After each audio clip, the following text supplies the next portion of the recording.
Tema 8. A ver, carga mental, consciencia situacional y error humano.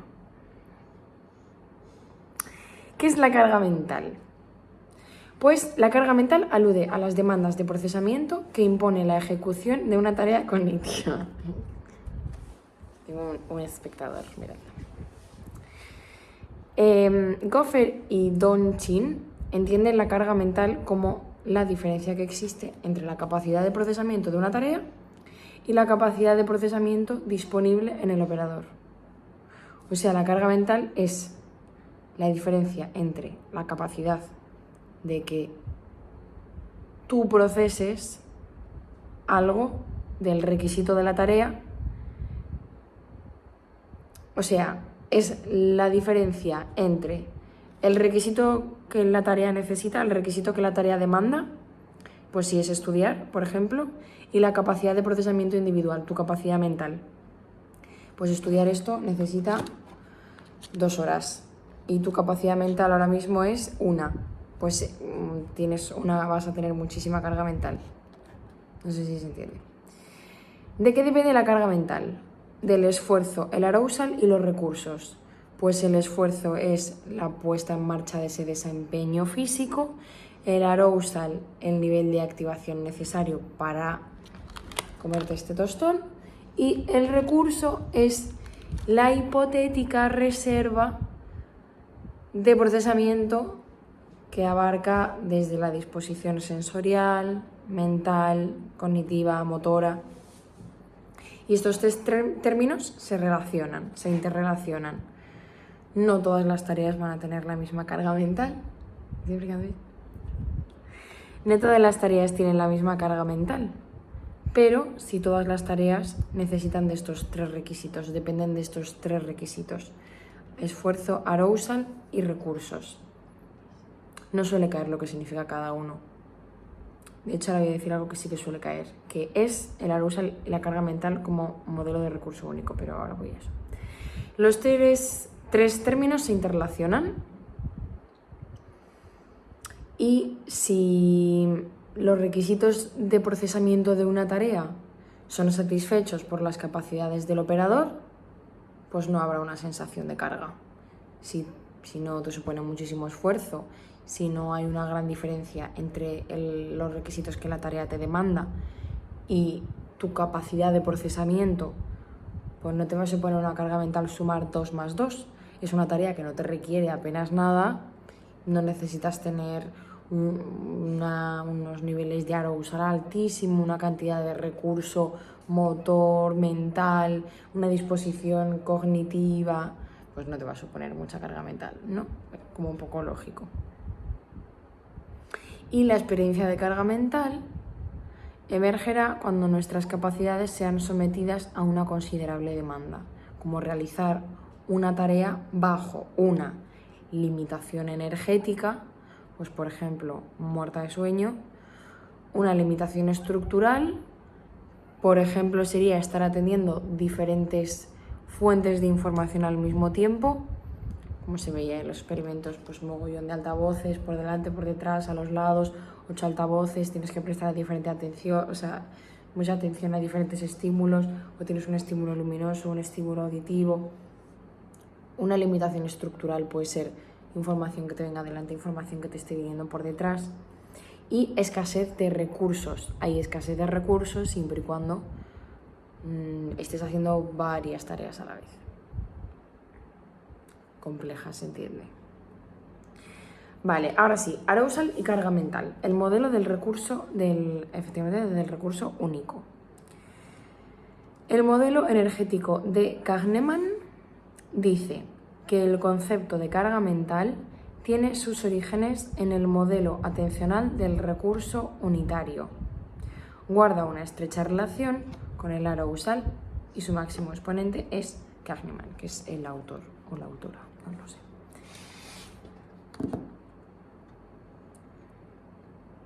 Explicación cortita. Numerosas medidas clásicas de carga son esencialmente medidas de arousal.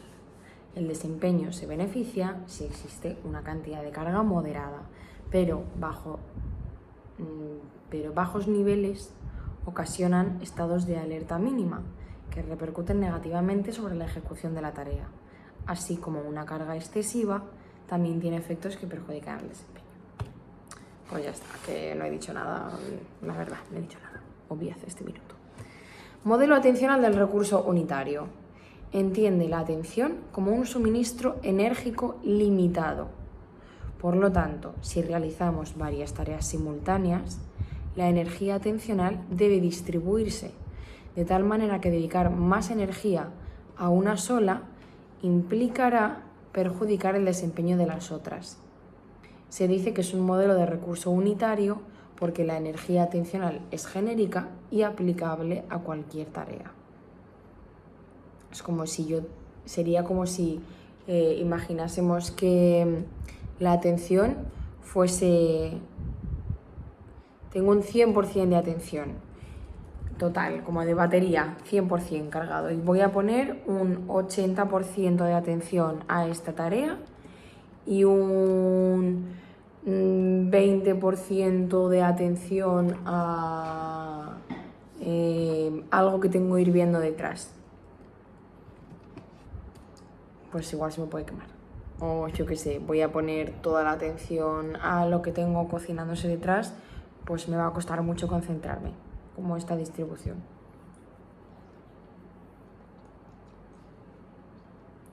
El nivel de arousal de un individuo determina la capacidad o energía atencional disponible.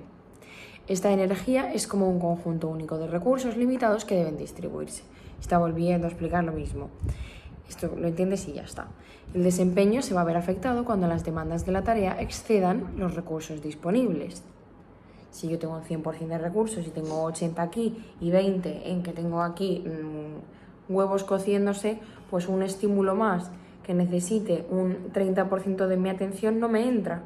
Ya tengo aquí el 80 y aquí el 20. Por lo que, si las tareas exceden los recursos disponibles, pues el operador tendrá que establecer prioridades y distribuir adecuadamente en un proceso denominado política de asignación o distribución de recursos, que viene a ser, pues entonces aquí voy a poner un 50 de atención en estudiar, un 20 en los huevos, un 20 en el teléfono, un 10 aquí y distribuyo mis recursos. Al final, esta política de asignación o distribución de recursos lo que hace es como que compara y evalúa los recursos disponibles en función de las actividades que se tienen que llevar a cabo. Pues estoy en el coche, el teléfono, el cigarro, el stop, el no sé qué. Distribuyes recursos y priorizas el volante al liar del cigarrillo, yo qué sé, por ejemplo.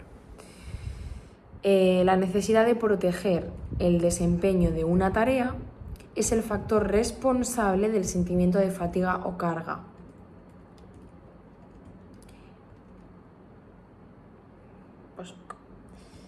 Detectando la carga mental del operador. Solo cuando una tarea es muy sensible es factible medir los efectos directos sobre la misma. Perdón, lo he leído mal. Solo cuando una tarea es muy sensible es factible medir los efectos directos que sobre la misma ejercen una variedad de estresores. Vale, sin más tampoco. Aunque el desempeño en la tarea no se vea aparentemente afectado, sigue siendo posible evaluar la carga a la que es sometido el sujeto de varias formas. Registrar los costes compensatorios y ajustar estrategias para proteger el desempeño. Y, último, observar los post-efectos de la fatiga.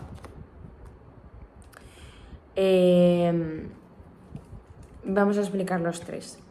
Registrar cierto coste compensatorio es un incremento en la actividad simpática o a través de sentimientos subjetivos de tensión, de esfuerzo que manifiesta el propio sujeto. O sea, que tú digas, madre mía, me está costando la vida. Ese es el registro del coste compensatorio. Por ejemplo, se sabe que las personas que cometen más errores en condiciones estresantes exhiben menos costes compensatorios. que las personas que realizan adecuadamente la tarea, pues estas últimas protegen su desempeño más eficazmente. Es decir, si tú estás haciendo la tarea y te está saliendo muy bien, estás haciendo un test de la UNED, Psicobi, y estás haciendo un test y estás aquí, acierto, acierto, acierto, acierto, tú no vas a registrar el mismo cansancio que si estás leyendo, lo haces, fallas, Dios, vuelve otra, ahora vuelvo a fallar, que también te va suponiendo una carga. Pues es esto, cuando cometes más errores, más estrés,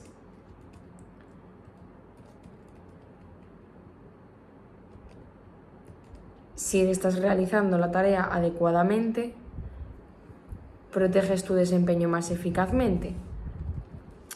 También hay otra forma de verlo, que es, si estoy fallando, hay menos coste compensatorio, porque si estoy fallando es porque hay un bajo esfuerzo. Es que esto se entra en un debate. Bueno, da igual. Ajustar estrategias para proteger el desempeño. Da igual, o sea, lo importante es el registro que la persona manifiesta. O sea, cuál es el coste que la persona manifiesta. Con su sentimiento subjetivo de esfuerzo o de tensión psicológica. Ya está. 2. Ajustar estrategias para proteger el desempeño. Este suele caer bastante, el de ajustar estrategias para proteger el desempeño. Cuando las demandas son elevadas, las personas optan por estrategias que impliquen menor esfuerzo.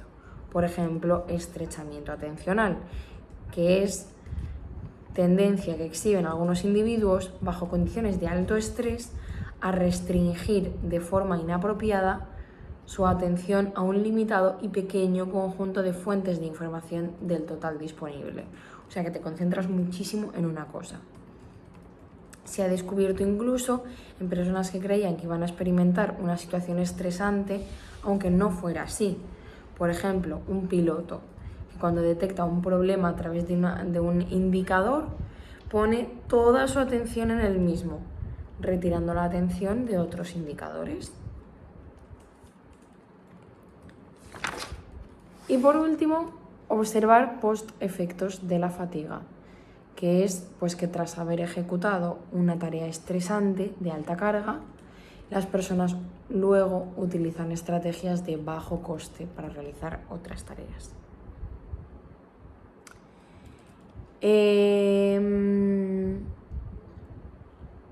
Intentar permanecer despierto, aunque no se consiga. Este es el resumen de un experimento que no voy a leer.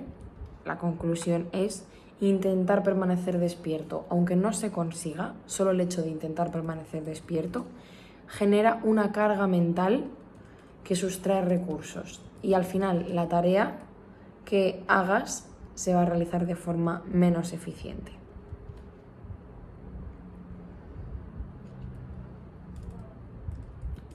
Punto 2.2. El modelo de los recursos múltiples. Aunque en el caso de que ambas tareas... voy a leer las tareas. La idea de un conjunto único y genérico de recursos de procesamiento no puede explicar algunos descubrimientos. Se sabe que dos tareas de idéntica dificultad pueden ejercer diferentes efectos sobre una tercera tarea. Esto sugiere que las tareas pueden estar utilizando recursos múltiples de diferente naturaleza. Aunque en el caso de que ambas tareas precisasen del mismo tipo de recursos, el rendimiento sí se vería deteriorado. Wickens propone la existencia de recursos separados para cada estadio básico de procesamiento: procesamiento perceptivo, procesamiento central y respuesta. Y también propone recursos diferentes para los distintos tipos de procesamiento: espacial y verbal, de modalidades sensorial, visual y auditiva, y de respuestas, manual y vocal. O sea, teniendo en cuenta todos estos factores, 3 tipos de procesamiento, que luego además no solamente procesamiento perceptivo, central y de respuesta, sino procesamiento espacial y verbal, con la diferente modalidad sensorial, con la diferente tipo de respuesta que tú vayas a dar, manual o vocal. Pues teniendo todo esto en cuenta, habrá diferentes estadios y con diferentes estadios habrá diferentes recursos. recursos separados. Aunque inadecuado como modelo explicativo de la atención, el enfoque de los recursos múltiples sirve de marco de trabajo para predecir el desempeño de un operador ante una tarea compleja. Y al final este marco de trabajo se usa para realizar una predicción sobre la capacidad para compartir tiempos entre tareas. El modelo predice la existencia de una adecuada distribución de tiempos entre tareas, de manera que incrementar la demanda de una tarea influirá más o menos sobre el desempeño de otra tarea. Pues también te he dicho y no te he dicho nada, la verdad. 3. Estrategias de procesamiento. Una tarea compleja impone una alta demanda de procesamiento y obliga a recurrir a estrategias diversas. El cambio de estrategia en sí mismo puede ser un indicador de la presencia de carga mental. El hecho de que tú necesites cambiar de estrategia ya puede ser un indicador de que hay carga mental y que por ello necesitas cambiar la estrategia. Como cuando estás estudiando, hablando en voz alta, luego pasas a subrayar y luego te pones de pie y caminas por casa, un cambio de estrategia puede indicar que está habiendo carga mental. En un experimento que hacen con un piloto, bla, bla, bla, pues ven que cuando la carga mental es poca, es escasa, pues los controladores buscan eficacia. Dirigen el avión por la ruta más corta y directa. Sin embargo, cuando la carga mental es elevada, sigues el procedimiento y la ruta, que bla, bla, bla, una estrategia menos eficiente en cuanto a ahorro de tiempo, pero mucho más adecuada. ¿Por qué? Porque como la carga mental es elevada, tú al final optas por un proceso que no te requiera más carga mental, que si pasa algo lo puedas afrontar. Que puedas afrontar una situación compleja de alta carga, manteniendo tu seguridad. Las personas expertas procesan la información de manera automática. Ojo, en paralelo y sin esfuerzo aparente. Y ya está. Por lo que pues no vas a estar sujeto a las limitaciones de un procesamiento controlado, porque es una tarea automatizada. Siendo una tarea automatizada, además puede compartir tiempo con otras tareas de forma simultánea, sin deterioro en el rendimiento. Es decir, tú tienes automatizado caminar. Puedes caminar y estar con el móvil o caminar y hablar por teléfono. Sin ningún problema, porque tienes automatizado hablar, tienes automatizado caminar. Medidas de carga mental. Medida fisiológica. El arousal. La actividad cerebral. Bueno, poco a poco. Medidas de carga mental. Medida de arousal. Una muy buena medida de arousal, el diámetro pupilar. Esto también cae. Los cambios en activación parasimpática del sistema nervioso autónomo se reflejan en alteraciones del diámetro pupilar. Cuanto más elevada es la demanda de la tarea, mayor es el tamaño de la pupila. De hecho, antes las tías, en el siglo XIX, se echaban unas gotas y se dilataban la pupila para parecer más sexys. Muchas tonterías se han hecho a lo largo de la historia. Bueno, mira, lo pone por aquí. Se ponen gotas de atropa belladona, antropina, en los ojos para que se dilaten las pupilas. Parezcas más sexy. No sé a quién le parece más sexy una tía con las pupilas dilatadas. En fin. Bueno, se ha descubierto que los cambios pupilares, que son resultado de un esfuerzo cognitivo, son de pequeña magnitud si los comparamos con los debidos a variaciones de luz ambiental. Claro, es que ahora mismo tengo un foco delante o algo así. Y claro, tengo la pupila diminuta. Y es mentira. Estoy haciendo un esfuerzo mental porque no me apetece estudiar. Por este motivo, la pupilometría requiere de técnicas precisas con un control estricto y bla, bla, bla. Cambios cardiovasculares, pues también se asocian a alteraciones del nivel de arousal y al esfuerzo mental y físico. Un incremento en la frecuencia cardíaca correlaciona un incremento de carga mental. La frecuencia cardíaca en sí depende del esfuerzo físico. Y luego te dice, y esto cae en el examen, el mejor indicador de la carga mental es la variabilidad de la frecuencia cardíaca. Un cambio de la frecuencia en un breve intervalo de tiempo, pues conforme se incrementa el esfuerzo mental, uno de los componentes de la variabilidad de la frecuencia cardíaca disminuye en torno a 0,10 hercios. ¿Vale? Entonces, ¿cuál es el mejor indicador? ¿El diámetro pupilar, la pupilometría o la frecuencia cardíaca? La frecuencia cardíaca.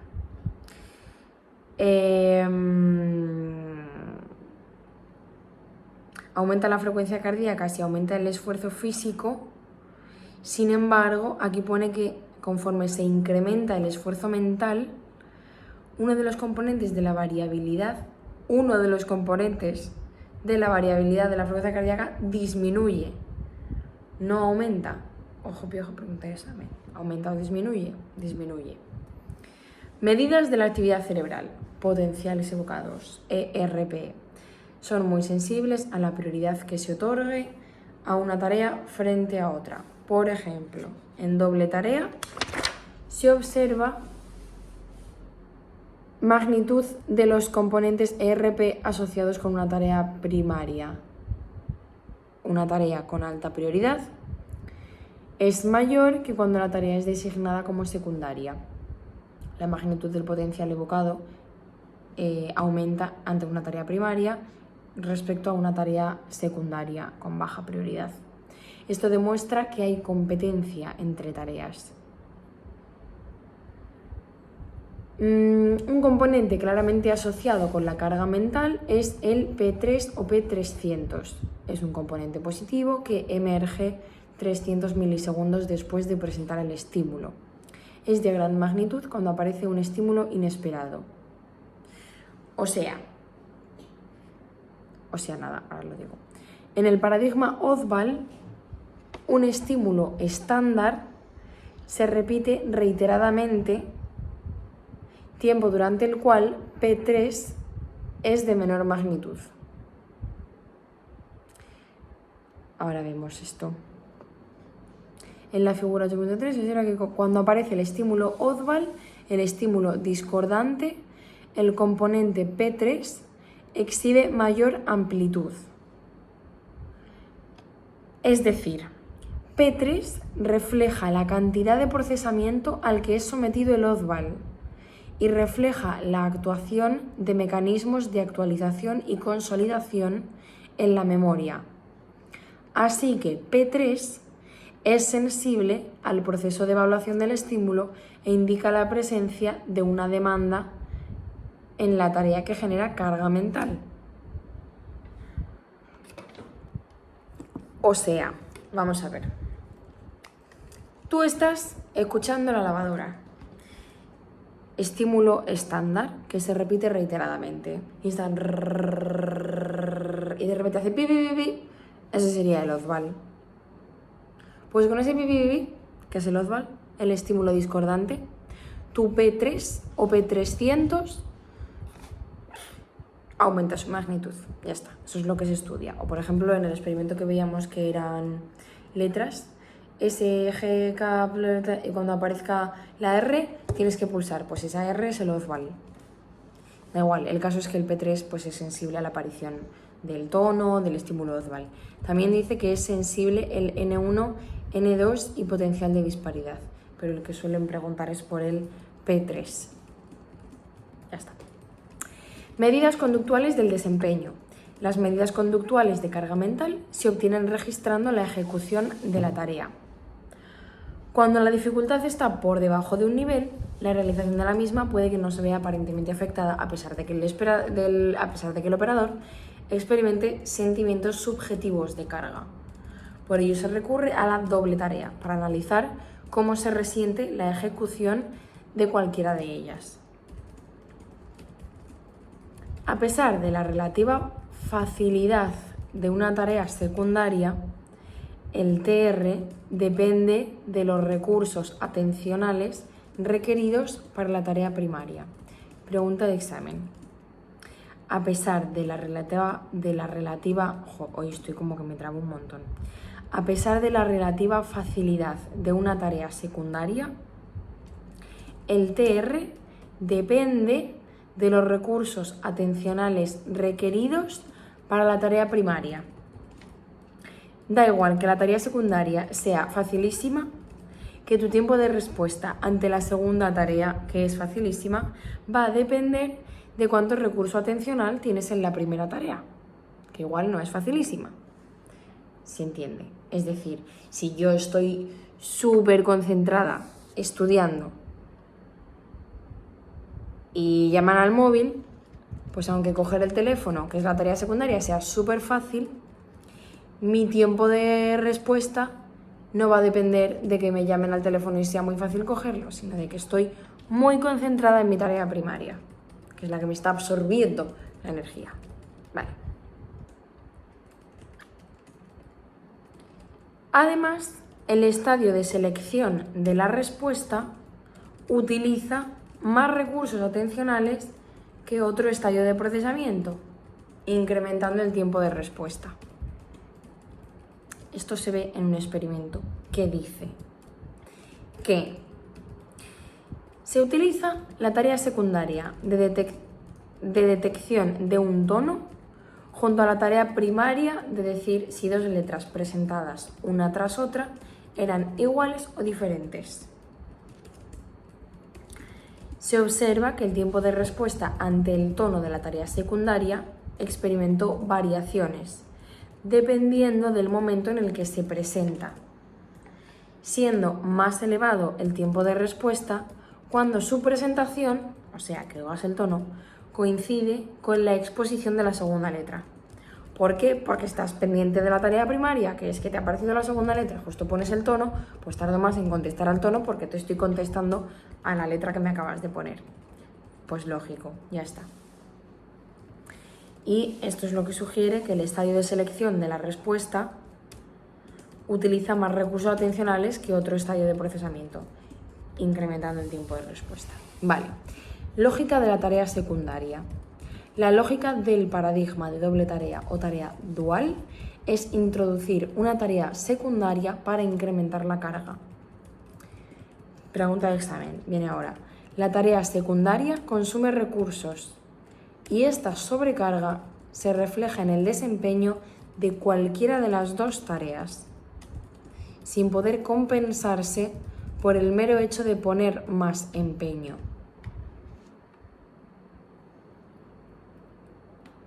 Cuando el interés ha sido enfatizar la tarea primaria, evaluando el desempeño de la secundaria, a los conductores se les insiste en que prioricen el control del vehículo y que por otro lado hagan sumas y restas mentales.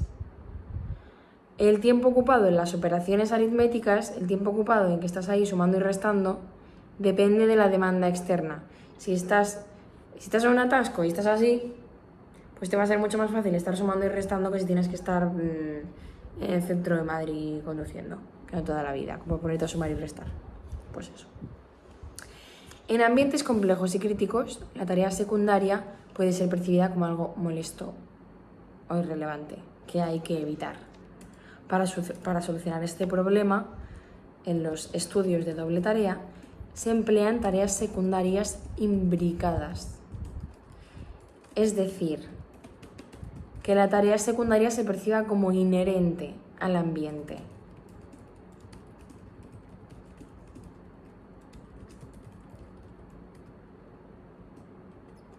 Vale. 4.3. Curvas POC. Performance. No voy a leerlo en inglés. POC. Curvas POC. Es como performance, lo sé decir. Lo siguiente que viene me niego a hacer el ridículo. Curvas POC. En castellano. Característica operativa del desempeño. es una representación gráfica donde se compara el desempeño de dos tareas. También cae en el examen esto. ¿Qué cae? Si las dos tareas pueden compartir tiempos de forma apropiada, el desempeño en ambas será semejante a como si fueran una sola tarea, aunque se instruya a la persona a priorizar una sobre otra.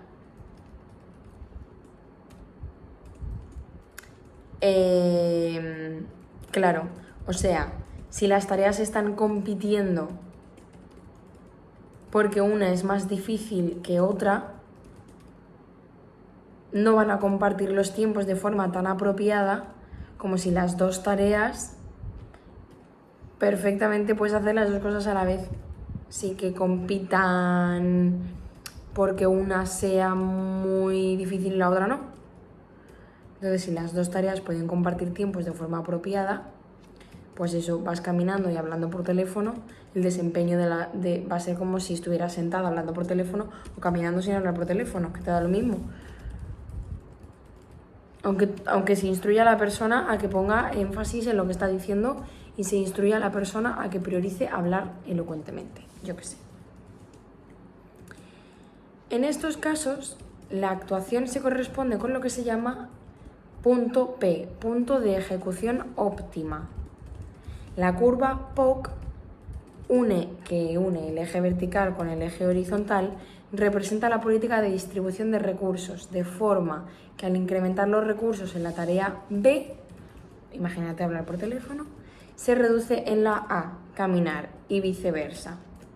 Cada uno de los puntos de la curva POC indica cómo se han distribuido los recursos entre tareas.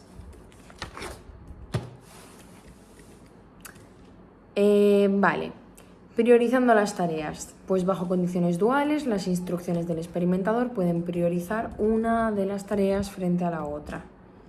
Con una adecuada retroalimentación y entrenamiento, el operador tenderá a obtener un desempeño diferencial. Perfecto, pues ya está. Que un entrenamiento bajo condiciones de priorización variable mejora la habilidad de las personas para evaluar sus propias capacidades atencionales y distribuirlas con elevada precisión. Esto sí cae, esto último.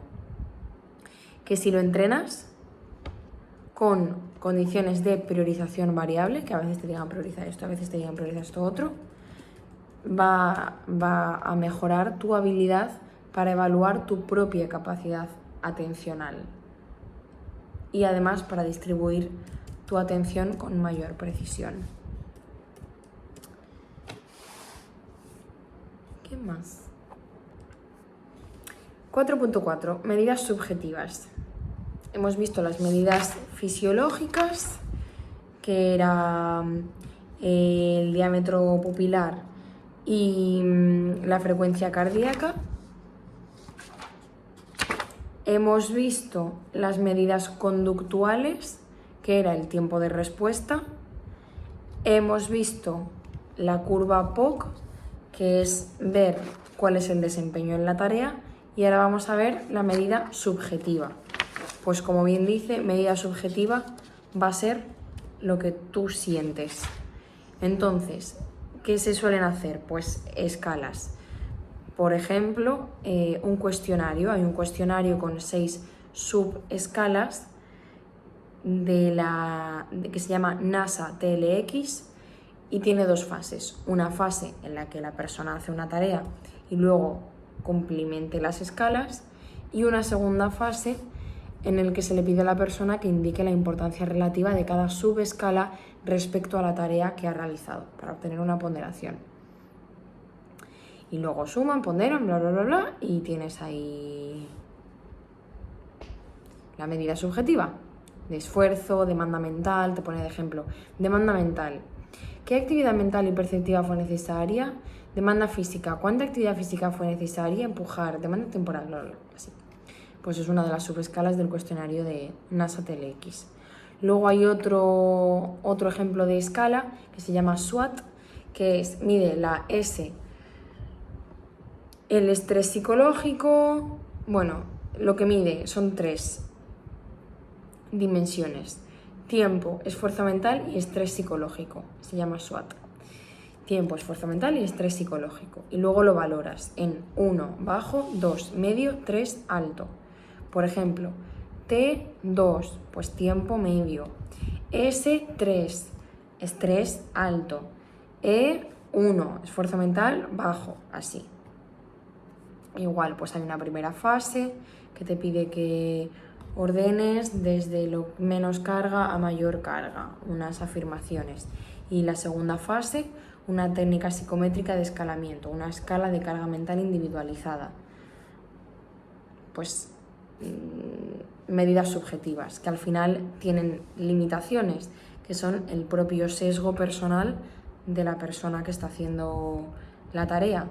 Te vas a ver influenciado por tu rango y frecuencia de los estímulos de la tarea, etc. Si la tarea tiene poco nivel de dificultad, si la tarea te resulta fácil, la vas a sobreestimar. Mientras que con muchos niveles de dificultad puedes sobreestimar, subestimar la tarea, muy subjetivo.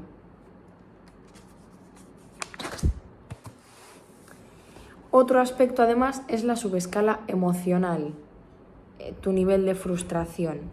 Hay autores que dicen que hay que usar medidas unidimensionales, otros dicen que es mejor multidimensionales, unos dicen que la medida unidimensional de carga pues no se puede obtener comparando con bla bla bla, que mejor esto. Bueno, pues que tiene limitaciones. Hay estudios que descubren que hay una baja correlación entre un valor de esfuerzo obtenido en una escala unidimensional y obtenido en una subescala de esfuerzo.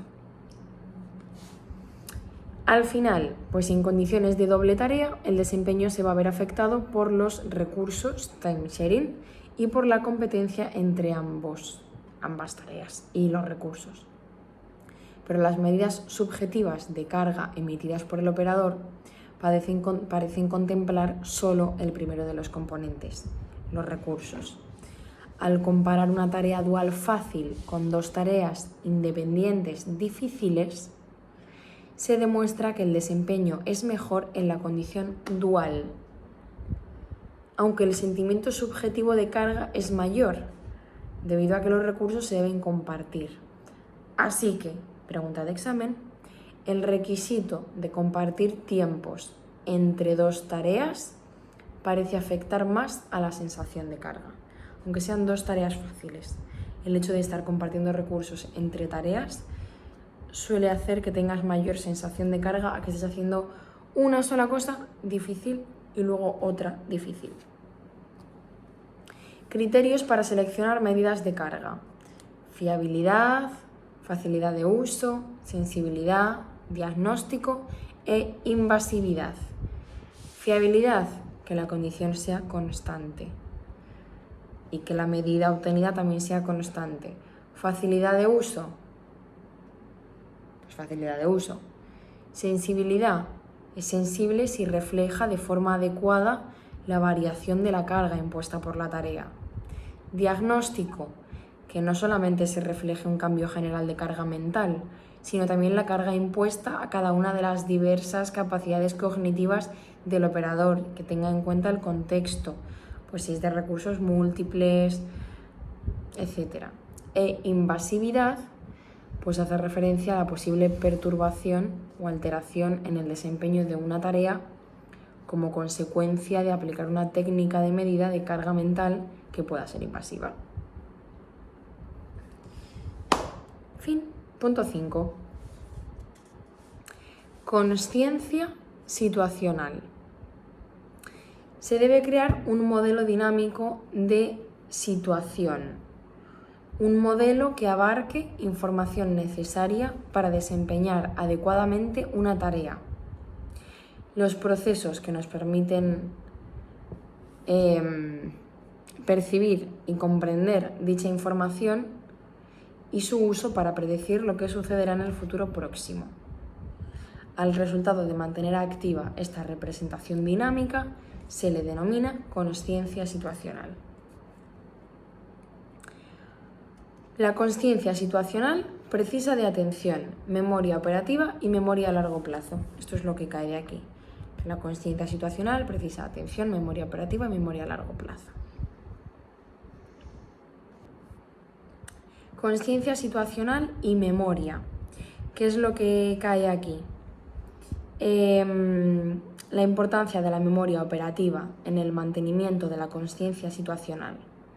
Sugiere que solo aquella información a la que prestamos atención y de la que somos conscientes influirá en la consciencia situacional, que recordábamos requiere de atención, memoria operativa y a largo plazo. La relación entre consciencia situacional y memoria es directa, pues la primera se debilita, la consciencia situacional se debilita progresivamente conforme la memoria falle y a la inversa. Por ejemplo, un lapsus atencional, un fallo para redirigir la atención, son la causa principal de los accidentes. La memoria a largo plazo también es necesaria para el mantenimiento de la consciencia situacional. Y ya, es que esto es muy obvio todo. Consciencia situacional y carga mental. La consciencia situacional se puede resentir cuando la carga mental es elevada e impide el procesamiento de la información relevante, pero también cuando la carga mental es tan baja que disminuye la vigilancia. Pues ya está, lógico, o sea, vas a tener menos conciencia situacional si tu carga mental estás a full, y si estás tan sobao que es que no hay ni vigilancia ninguna, pues también no vas a prestar atención. Otra técnica de sondeo de memoria para ver la consciencia situacional es la SAGAT, S-A-G-A-T. Pues preguntas que se formulan, bla, bla, bla. Mejorando la consciencia situacional. Un ámbito de investigación interesante es el de la consciencia situacional en equipos colectivos de trabajo. La consciencia situacional del equipo depende de la existencia de un modelo mental compartido que permite anticipar las acciones de los compañeros y disponer de un panorama preciso de la situación. Este modelo compartido se puede conseguir mediante un entrenamiento cruzado, que quiere decir que todos los miembros del equipo reciben información y entrenamiento de las tareas asignadas al resto. Por eso se llama cruzado. Esta estrategia no solo permite que el equipo disponga de un conocimiento de respaldo en caso de ausencia de un miembro, sino que contribuye a desarrollar mecanismos mucho más eficientes de comunicación. Vale, pues ya está. Pues como en un equipo de un deporte. Sabes lo que tiene que hacer el resto y estás apoyando al compañero porque pues es un entrenamiento cruzado. Pues ya está, pues muy bien. Luego te habla del error humano, de los lapsus y de los deslices de la acción, que son debidos a que muchas de nuestras conductas se ejecutan con cierto grado de automaticidad y al final falta control atencional consciente. Son numerosas las acciones que ejecutamos siguiendo como un programa motor, que consiste en un conjunto de órdenes musculares que se activan antes de realizar una acción, consiguiendo que la conducta al final transcurra ajena a nuestro control. Un comportamiento originado por la activación de un programa motor se ejecuta a modo de bucle abierto, se llama bucle abierto. ¿Por qué? Porque no está sometida a una retroalimentación que lo controle. Sin embargo, una conducta emitida bajo un control consciente se llama ejecutada a modo de bucle cerrado, porque el control atencional cierra el bucle percepción-atención. Ya está.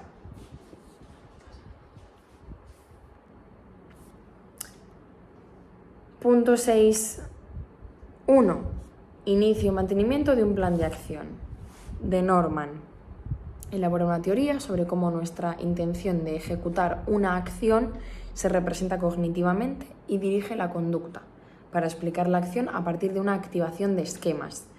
Este esquema es un procedimiento generalizado para realizar una acción, que abarca programas motores y reglas de selección de dichos programas. ¿Qué cae de aquí? Una acción compleja requiere la puesta en marcha de un número determinado de esquemas y está gobernada por un esquema de alto nivel. Es como si fuera jerárquico. Cuando el esquema padre es activado, los esquemas de más bajo nivel se inician automáticamente, aunque el control atencional solo va a ser necesario en determinados momentos críticos.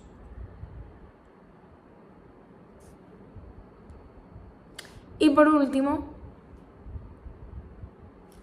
tenemos el 6.2, dirimidor y sistema atencional superior, SAS. Esto también suele caer bastante. Te habla de que el problema surge cuando dos esquemas entran en conflicto o uno de mayor activación debe ser inhibido en favor de uno de menor activación.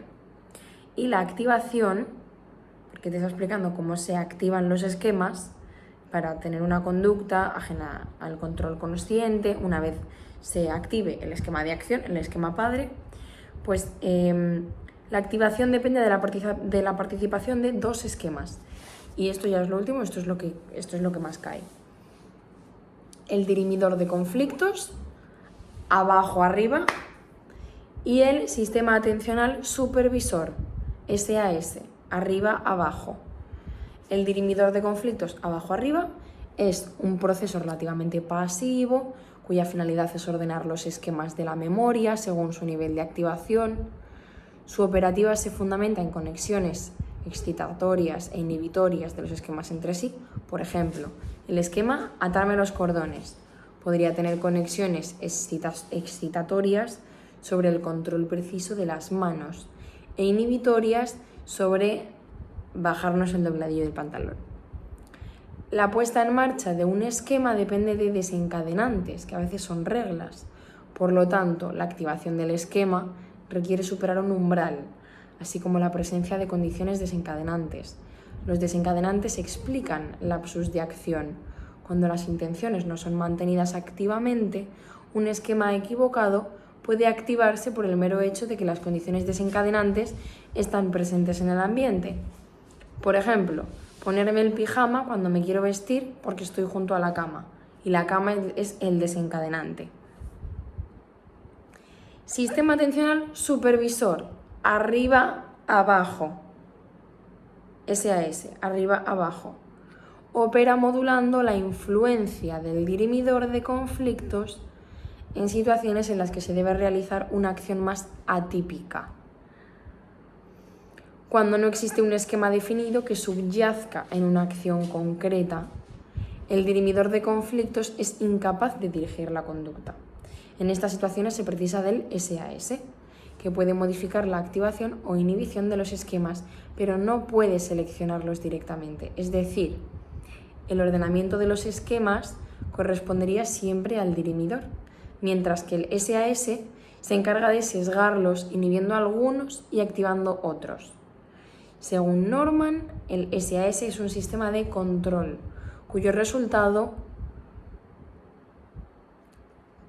a cuyo resultado le suelen llamar atención. El SAS dirige la atención hacia el esquema relevante. Por ejemplo, cuando olvidamos qué estábamos buscando. Pues eso es un fallo ocasionado por la incapacidad para mantener el SAS operativo. El sistema atencional supervisor operativo, por lo que perdemos de vista el objetivo, la meta, decae la activación del esquema relevante que dirigía el comportamiento. Por otro lado, resistirse a realizar una conducta tentadora o evitar cometer acciones aversivas también requieren del SAS. Proponen que el SAS es una personificación de la voluntad. Por ejemplo, si queremos guardar una botella de cerveza hasta que venga un amigo, un lapsus atencional inconsciente puede conseguir que caigamos en la tentación y que nuestro amigo no llegue a probarla. Vaya blanqueamiento para decir que te has trincado la cerveza de tu colega. El SAS no funciona adecuadamente como ocurre con personas que tienen daño en el córtex frontal, en los que habría dos alteraciones: perseveración y conducta distraída desorganizada.